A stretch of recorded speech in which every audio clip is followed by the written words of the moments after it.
Peace, family. This is your boy, Gerald. It is Monday, September 17th, 2018. How is everybody doing? You probably see this after you've ended your day, and I hope that you're well. It is bright and early. Some of you have already sent your babies off to a new chapter in their lives, a new level of education, and of course, enlightenment. But I've been watching the feeds and I wanted to take time to go on YouTube and just put this message out. I'm not gonna be winded, like, oh, this is what you say all the time, Gerald. You know me, I'm passionate. I'm passionate about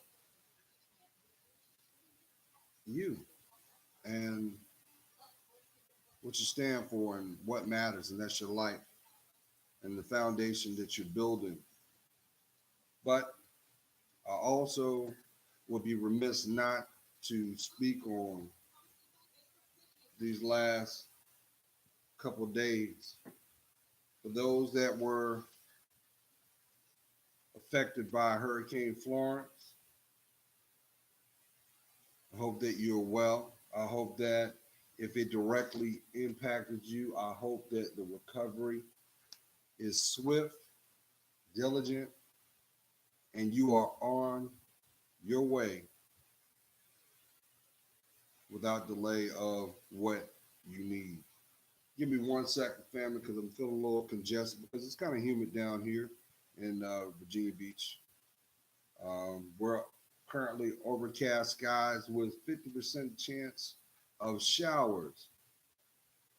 And I'm okay with that. I can take that. I can deal with that because it could be worse. It could be worse. Give me 1 second, please.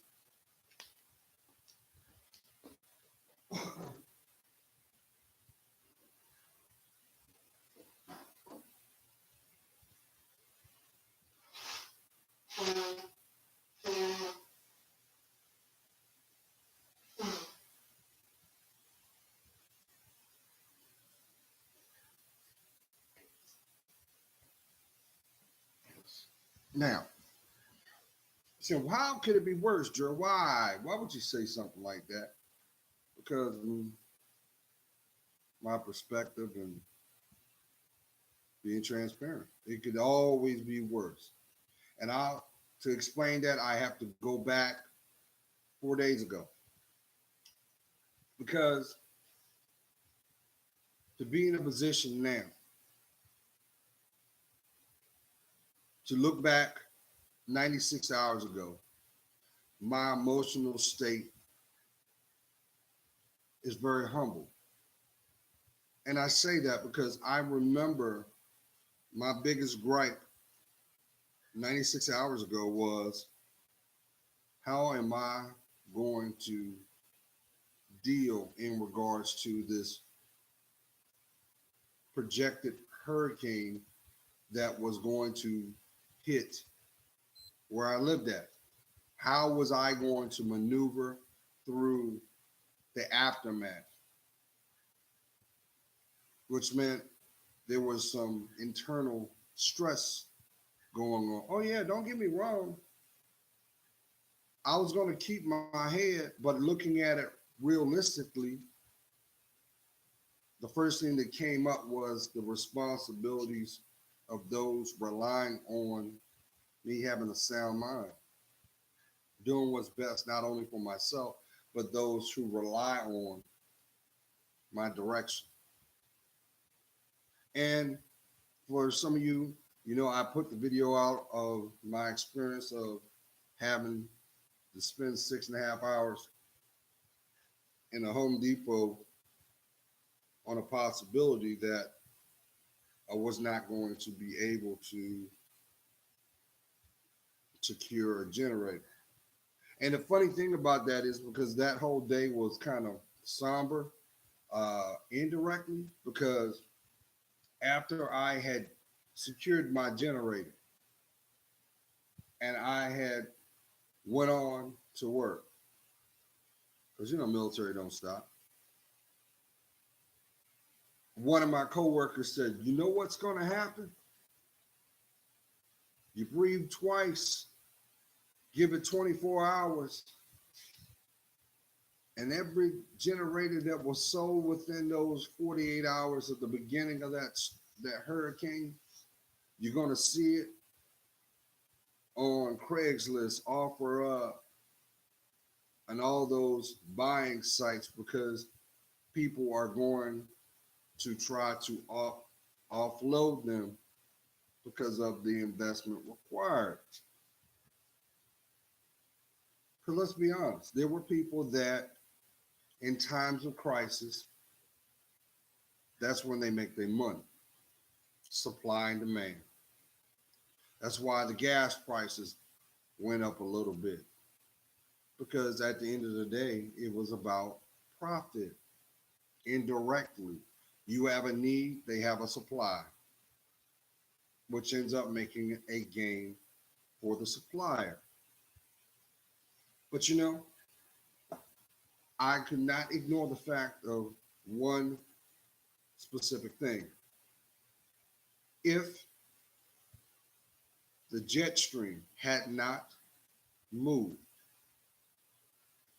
I'm going to say it as a someone that is um, that has a speculative point of view. I'm not even going to throw spirituality in there. I'm not going to talk about God.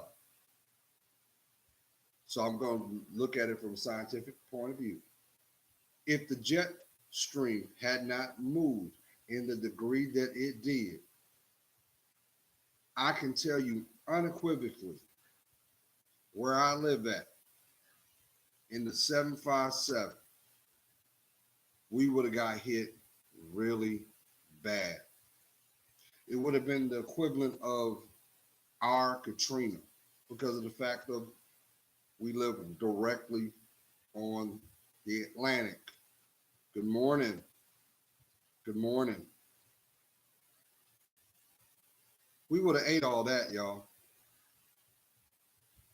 Oh yeah, we would have ate it. And it's just humbling because it's easier to have a position after the fact when you're in the free and the clear instead of being thankful that there was no impact. Because to the family south of us, those in North Carolina, those in South Carolina, mainly we're talking to closest the coastline, because of that trajectory of that surge. Everything that was projected to go north, it didn't have enough momentum, and they got it. That's why areas like Jackson, New Bern, Wilmington, North Carolina, they got 3, 4 feet of standing water right now.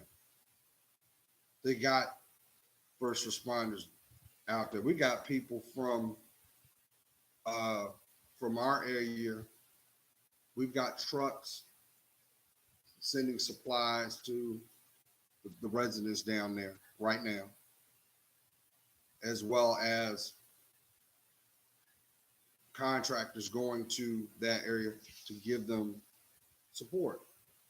That very well could have been our reality because it's going to take a little bit. They have already said it's going to take at least 2 to maybe 3 weeks before things start to subside because there's still going to be rains going on right now. There's still going to be rains until midweek, and then things should start to subside some. So I'm grateful. I'm very grateful because I remember after they gave the all clear, and for a millisecond, I was like, man, the first thing I thought about was my money. I said, damn, I didn't invest $1,200. I didn't spend $1,200 in prep.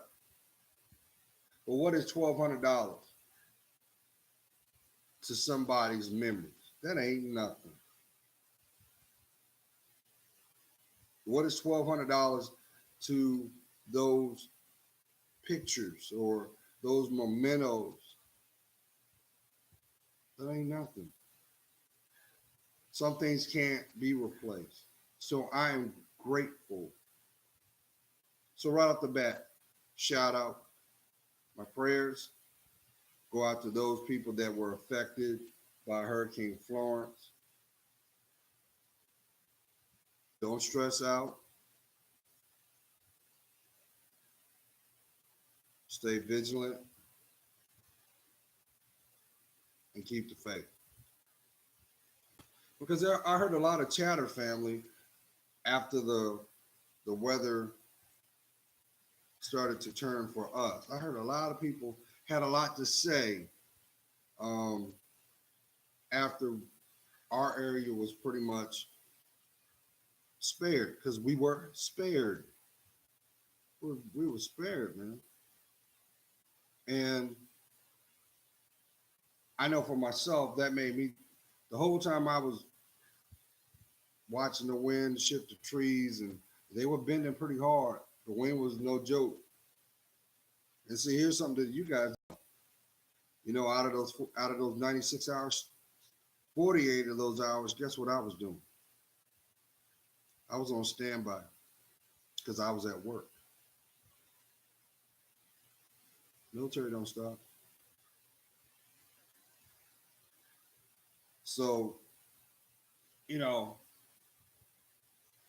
it made a lot of clarification for myself because now more than ever, now more than ever, I see why if you are going to invest in a home, don't shortchange yourself. If you can buy a brick home, buy one. And better yet, make sure it has a generator connected to it.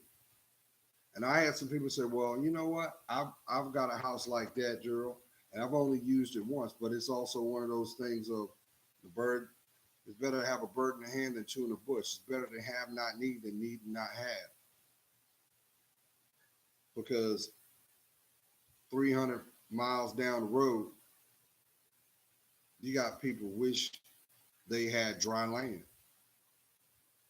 No, they don't have that. They got to deal with the insurance uh, claims now. They've got to rebuild. And you know where anything that was saturated, now you're dealing with a potential water table underneath the soil. Now let's add the fact that what if that foundation was long standing, like say if it'd been there more than a decade.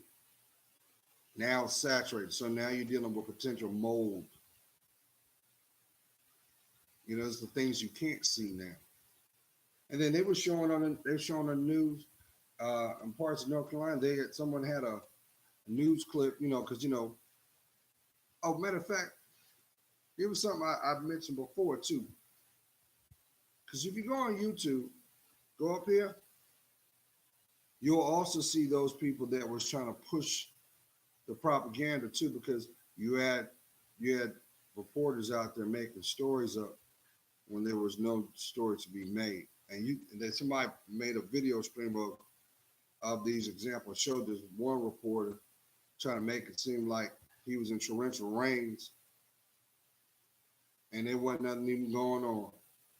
And how you knew because there was people right across the street, literally right behind him, not even 20 feet behind him, walking as that there was nothing going. He acting like he was in a typhoon. So you got to be mindful of the agenda of what people are trying to do to get a story. But nonetheless, I just wanted to take this time out to give a shout out to those people that were affected. Keep your head. I know it's easier said than done, but keep your head. But also take note on what was not present during that time. That could be the people that were checking on you and the people that weren't present in your life. Don't get mad, be observant. There's a reason why things played out the way they did. And maybe all that water metaphorically was meant to wash away the things you could not see to make the things that you need to know available. Just a thought, just a thought. But nonetheless, I hope you guys have a blessed week. Sidestep the negative. Always place God first in all that you do.